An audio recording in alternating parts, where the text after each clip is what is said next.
Hi everybody, so this week we have an amazing guest and her name is Mansata. I'm so excited to have you. Where did we start? How did we meet? We met at Tech Hub, right? It was Tech Hub. Yeah, I think so. Yeah, it was Tech Hub. Yeah. The thing I love about co-working spaces, you meet so many people that have so many skills and working on so many startups, and when you meet people with interesting stories, you're just so intrigued. So when I met you, your story was so fascinating. I was like, I've got to know this person, find out exactly what you're doing. So tell me more about yourself. Where were you born? Where did you grow up? Yeah, so I was born in Gambia, in West Africa. They call it the Smiling Coast, a beautiful country. Yeah. And that's where I grew up till I was about 16. Oh, cool. And then I came to the UK for further education, yeah. Oh, wow. And then, what did you study at college? For A-levels? Yeah, for A-levels, yeah. I did mathematics, economics, ICT, and physics. Amazing. So when you did ICT, did it involve any coding at all or any?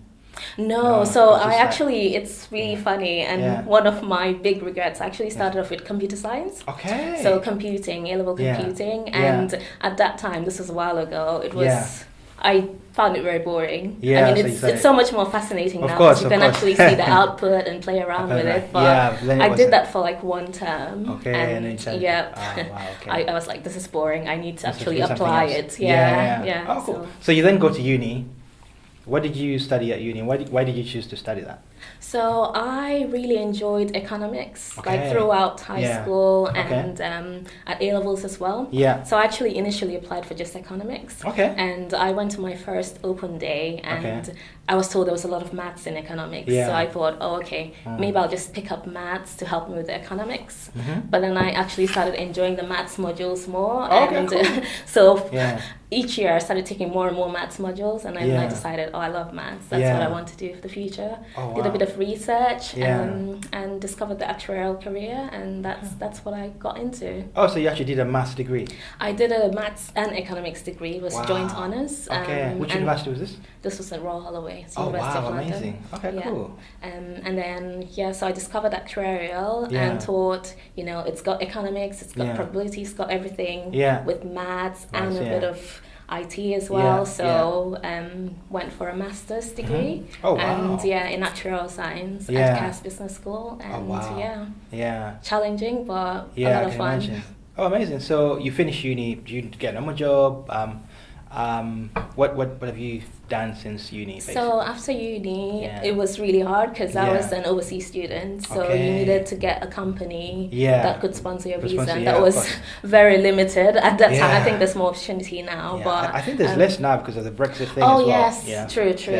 So I explored some opportunities. It was hard to get in, so I thought, I love volunteering. I've been volunteering all my life. Oh, wow. So there was a charity I was very passionate about. They help children in Africa. They're called African Revival. Oh, wow. So I thought, I'll volunteer for a year and see how that goes. And I did that, and that was amazing. I actually think that was one of the main reasons the partner I interviewed with wanted me in, because I talked a lot about what I learned volunteering, and it was it was such a great opportunity, something we connected on, and so amazing. That's how I got my job. So VR Revival, tell me about this. How did you start this? What inspired you to start this? So VR Revival, it's a bit of a story, so bear with me. What is it in one sentence? In one sentence, we are a health technology company, and we help dementia patients who suffer through depression, anxiety. Wow. So it's a VR application that can help them with the loneliness and depression. Is it mobile or web? Yeah. So both. It's both mobile and services, or it will be. So it's still under development.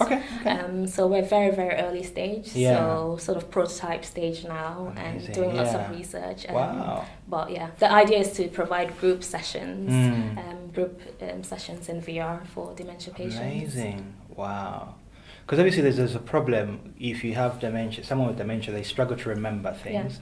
So the whole idea is you guys are trying to create and rebuild the environment so they can be able to kind of like see and remember things. Yeah, so that's part of it. But I think what we're doing differently is because right now reminiscence therapy is not very effective because it can be just one scene, like a beach scene. But we've found research that people actually want to go back to the place where they were born, or recall music that they remember a long time ago. It doesn't necessarily have to be music in the UK, so we want to make it more culturally appropriate and give people more options to choose, or their carers to help them choose what's more appropriate for them. And the extra element we're bringing in is that interactive part, because some of them are immobile in care homes. They don't actually get the chance to go out. So, just little things like painting or drawing, you can create in the VR world. You don't have to actually physically get up or do anything. It's just use your hands. Wow. So taking a step back, how did you come up with this? What inspired you?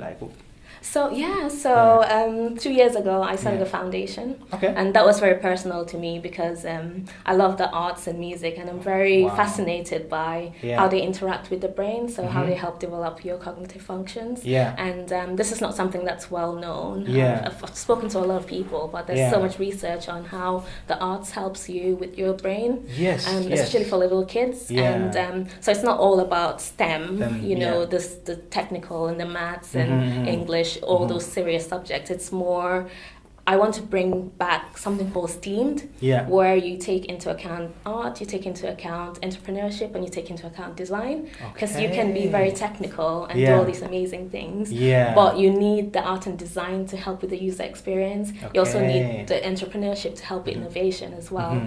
So that's why I felt that was an opportunity where young professionals who are technical can also bring out their creative side. Exactly. So I built that platform to help.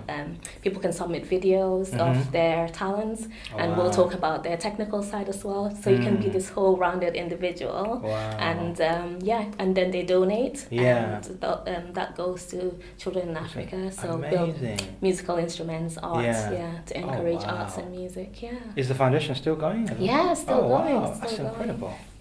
It's amazing how art can make such a huge difference in people's lives.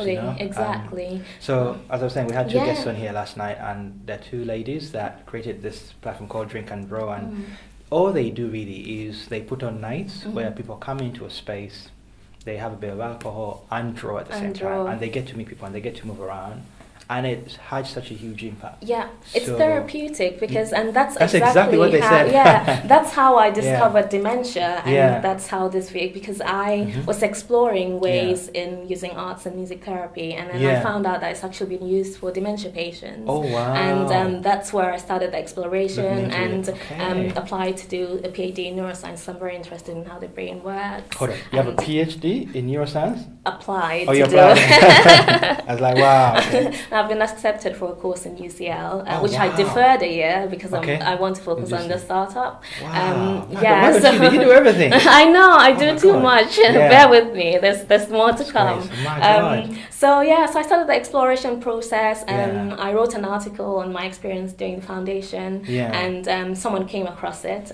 This is an amazing young lady called Izzy, and she runs a company called Foundervine. So they're social Shout enterprise. Shout out to Foundervine. Foundervine, amazing. So basically they bring young entrepreneurs together, and they work on an idea and launch them as business ventures. So I met two other ladies there who were equally passionate about dementia, and that's how this VR for dementia was born. So it's a technical platform, obviously. Have you got a technical founder, somebody that's helping with the technical side of things? I did, not anymore. But I will be outsourcing. I do have people who, but I'm also learning as well. I actually found out maths and programming is so related, because I've been learning, and it's been really, really interesting, and really just the links between the two, it's very similar. That's what people say. I mean, people that have sort of like a math or physics background tend to sort of find it a lot easier to adapt to programming and sort of thing. Cool. So in terms of, so you come up with the idea, I know you've entered lots of competitions and stuff. What challenges have you faced, especially to do with fundraising? Have you had any luck? What's the experience being around fundraising? So, because we're very early stage and it's a health tech and it's a vulnerable population, our main focus has been on the research part, because we need to make sure all the legal and ethical guidance have been. Absolutely. So there hasn't been very much focus on fundraising. I mean, I've applied to a few competitions, but in terms of my experience with the foundation, we did do some fundraising, and I know it's really hard. We've had a few successes and lots of rejections. But that's the story, though, right? So I do know it takes a lot of hard work, and sometimes it's just luck as well. You come across someone who loves your idea just as much as you do, and they kind of just get on. Exactly. Amazing. Because one of the biggest challenges, obviously, for startup founders, especially women, and women from black or brown backgrounds, it's incredibly hard. Like, you walk into a room, they're trying to figure out, how did this person even get here? Exactly. Before they even consider your idea. So the fact that and you won a competition. I Congrats. Did. Thank you. This is breaking news right now. I know. Amazing. So what was the competition? And obviously, you don't have to tell us how much you won, but what was the competition again? It was a Women in Business Scholarship. Okay. So they help women who are studying and running a business alongside, which is what I'm doing, kind of. Because I also won another scholarship about a month ago. So a fully funded MBA from Honoris University. From which university? Honoris University. So I can select whichever one of their university groups. Oh, wow. Yeah. So PhD, MBA, I know. So this is the thing. So this was one of the main reasons why I also deferred the PhD, because I thought, I've got a free MBA, I might as well make the most of it. So that starts in January. Yeah. But I mean, an MBA is a more generic kind of like, I feel like it's going to help, because I am going into business. But you don't necessarily need to have a PhD. I know it's up to you, but what I've always been told is, it's better for you to be a specialist in one thing than to be a generalist. And an MBA is more of a generalist. Whereas the PhD, you have domain expertise. Which actually then leads me to my next question. In terms of, so obviously along the way, right? A lot of entrepreneurs tend to pick up a lot of skills. Like, we tend to be jacks and Jews of many trades. Like, out of the things that you've kind of studied academically, are there any skills you've picked up along the way? Like, I don't know, coding up. Is there any other skills that you've picked up along that have helped you in this process? Absolutely. I would definitely say I'm a Jill of all trades. I'm very curious. I do love learning. So I started. I started in maths.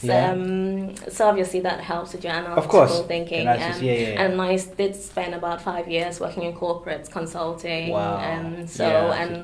Working in insurance. So you do work with computer models and build that. So that helped with the IT side as well, and the client-facing side. So you obviously need to know how to present yourself very well. And like I said, I love art and design. So that's something I used to do as a passion, and that's very handy now because VR is all about animation and art. So what else do I do? So psychology and neuroscience. I'm so obsessed with the brain and how it works. So I'm very interested in human behavior. So I think all that combines to, especially now that I'm a solo founder. And without the funding, you have to be doing everything yourself. So I'm the one that's built the prototype. I'm the one that's reaching out. I'm the one that's doing everything. You built the prototype yourself? Yeah. Oh my God. That's incredible. So but it saves time. It does save time, and you just learn to just be smarter. You work smarter. I think that's really important, and I think actually that comes with experience. I found out because it takes a lot of hard work, but this is why it's so important to pick something that you're so passionate about, and you would go. It needs to be bigger than you. Really, because otherwise you'll be knocked back so much. You can just be like, okay, I don't have this, or I can't do this. What's the next step?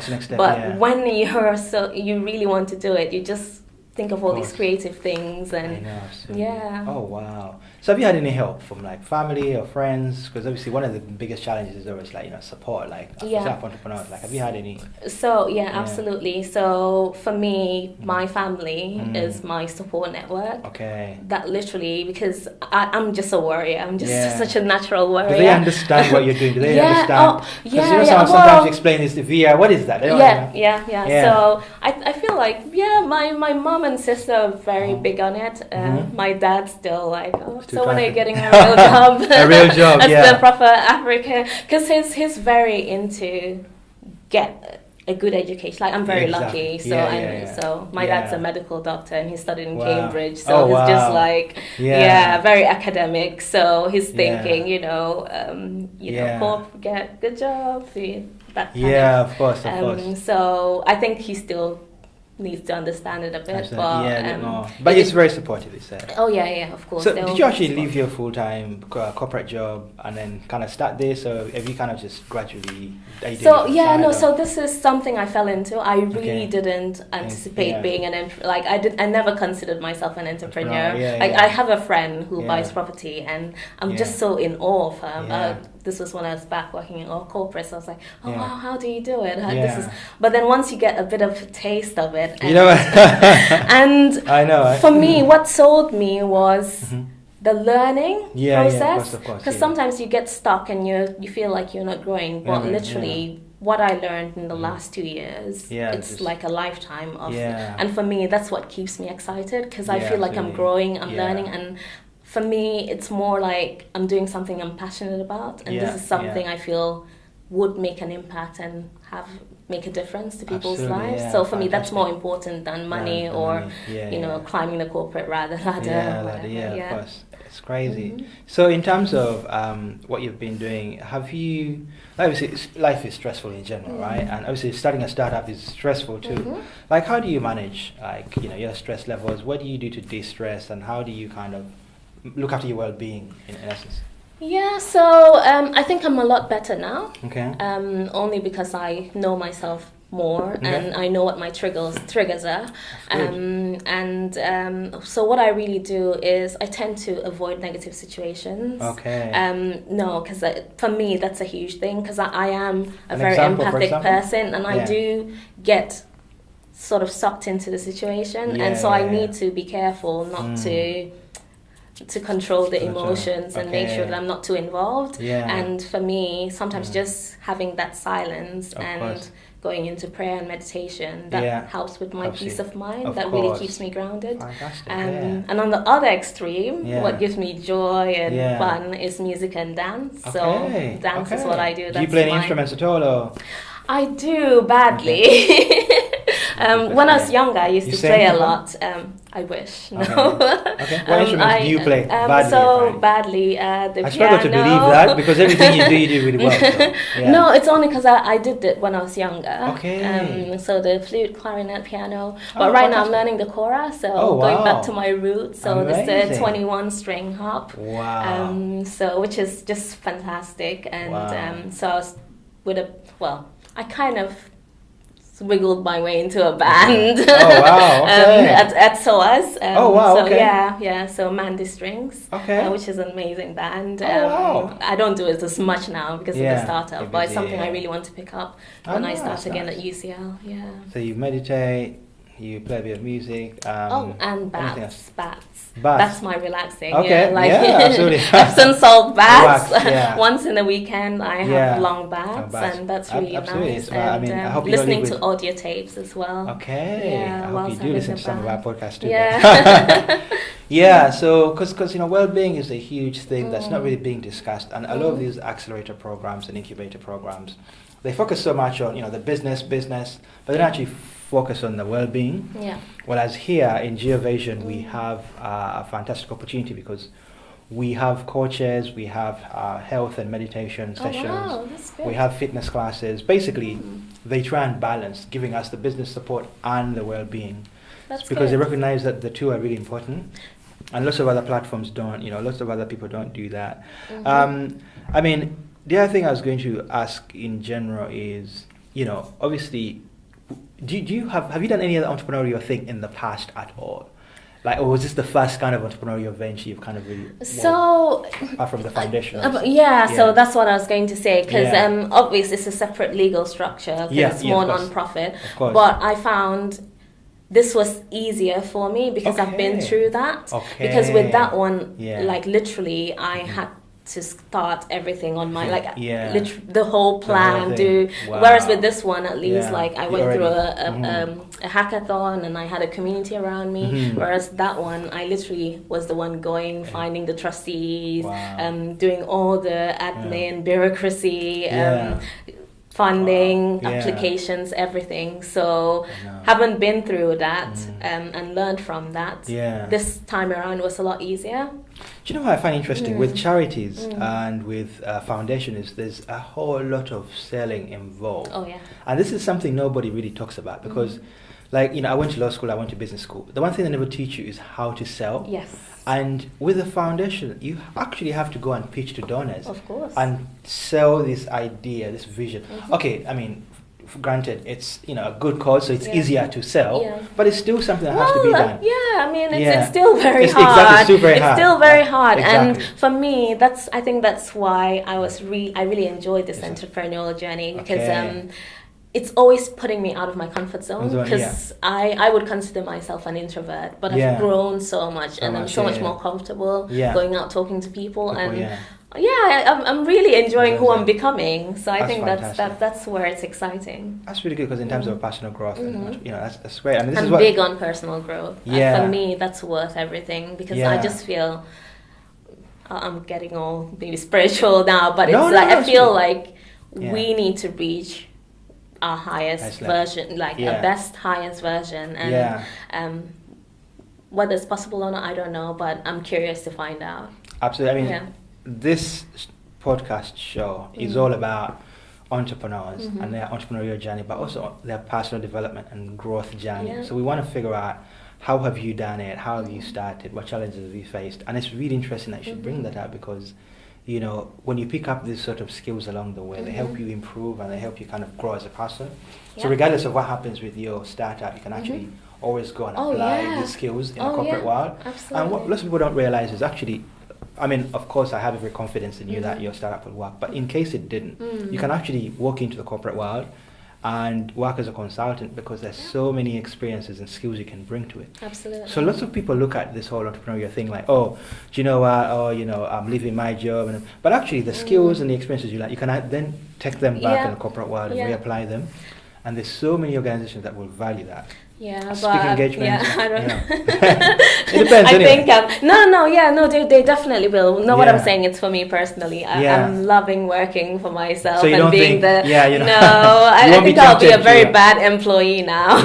This is the thing. A lot of people don't see themselves going back after they've done this because once you've had that freedom and especially that creative freedom. Oh my God, that's the word. Creating something, it really changes everything because. With big corporates, you have this bureaucracy in, you create something, you're waiting for response for it just takes ages for any decision to be made. Whereas with you can just make a decision like that. Absolutely. The other thing I want to ask you about in terms of, so if you have any advice for anybody that's just starting out, that has a dream or a vision to get an idea about, what tips would you give them? Maybe 2 or 3 tips. What would you say to somebody? I think I mentioned this one earlier, but be curious. Okay. Because it helps you when you're put in situations where you feel like you can't go on.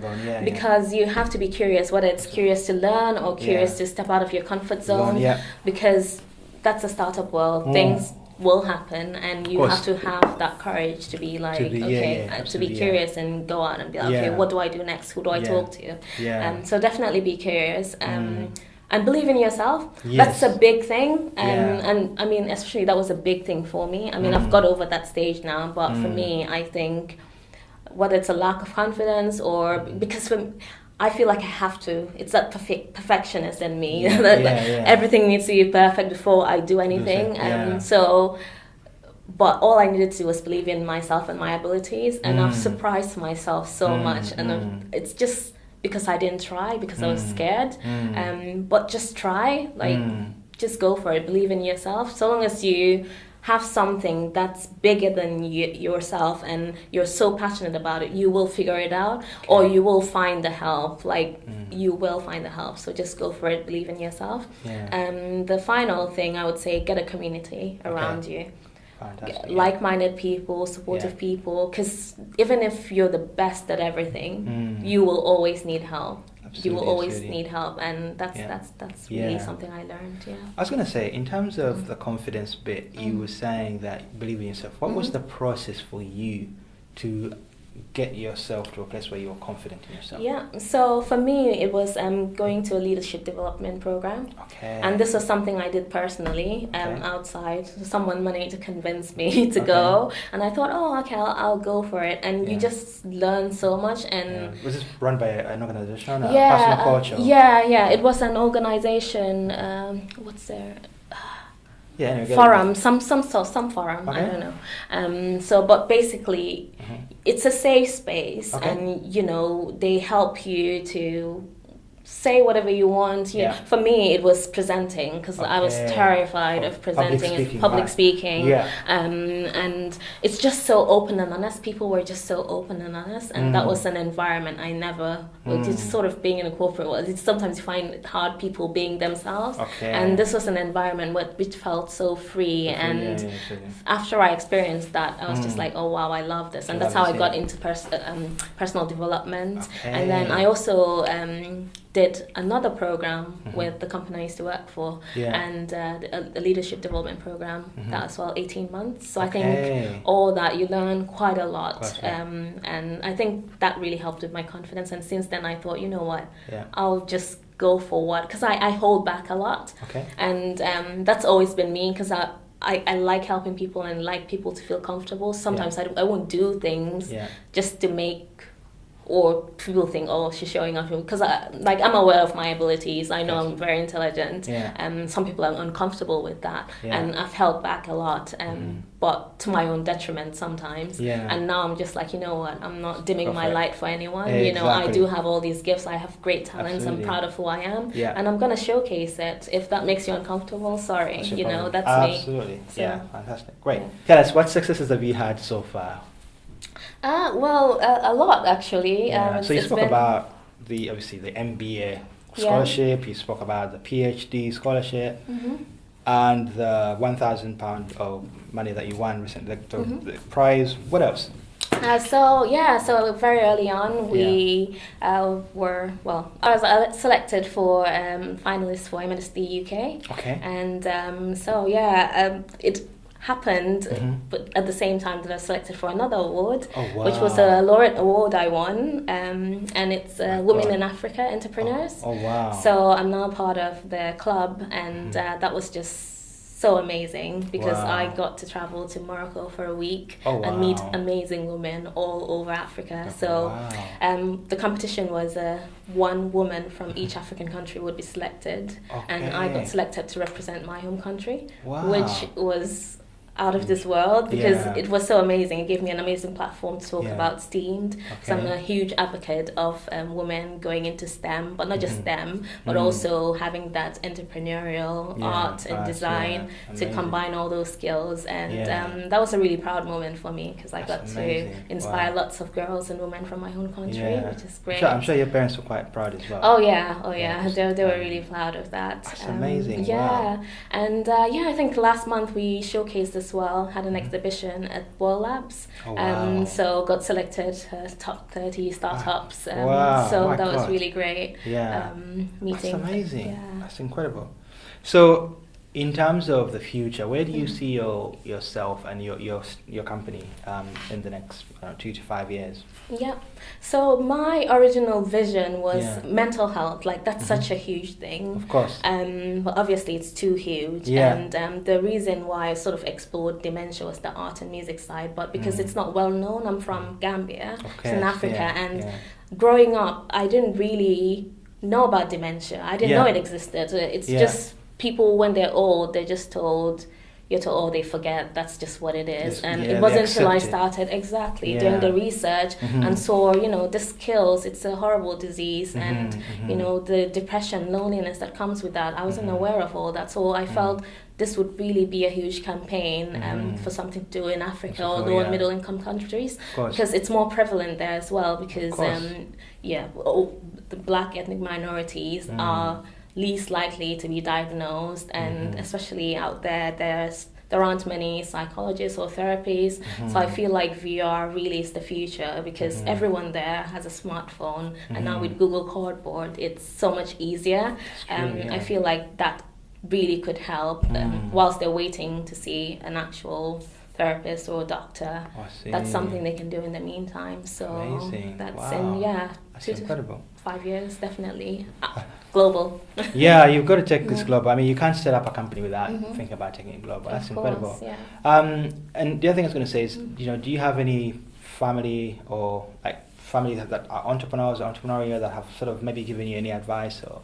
Not family. So you're the first person in your family to start. So my older brother does a side hustle thing. Like most millennials, right? Yeah, exactly. So he does a side business, but really we're all very. Because my dad was very big on education, so we're all like most African parents. You've got to go to university. Yeah, to be a doctor, a lawyer, or an accountant. I know. So not really. And like I said, I just fell into it as well. I didn't really anticipate this is what I was going to be doing, but I'm loving it. So that's really good. Yeah. So how do people reach out to you? How do they connect with you? We do have a website, vrrevival.co.uk, and that's got all our socials. So fantastic. at VR Revival, and at Kurang. Okay. Yeah. How do you spell that? Nkurang. Okay, cool. Yeah, so if I find, I always get lots of emails and messages from young ladies asking about, I want to do this, I want to start this thing in science or in this, but I have no idea. Obviously, I don't have that sort of background. I'll definitely be sure to point them to you. But look, thank you so much for taking time out of your busy schedule. You're too busy taking over the world. So it's like, I really appreciate this, and I really appreciate the fact that you're open enough to share about your story, and because lots of people have these successes, but they don't want to talk about them. Because they don't want to deem someone's light because they feel like they're too so. And I think that the fact that you've overcome that self-confidence barrier is really inspiring, because it all comes down to self-confidence and belief. Of course, yeah. Because a lot of people don't. They have these amazing ideas, but they're scared.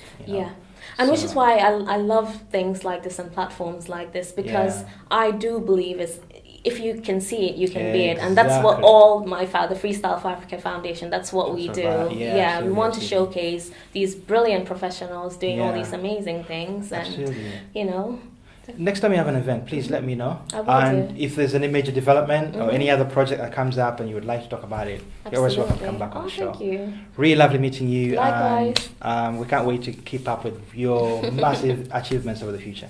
Thank you so much. And we'll catch up soon.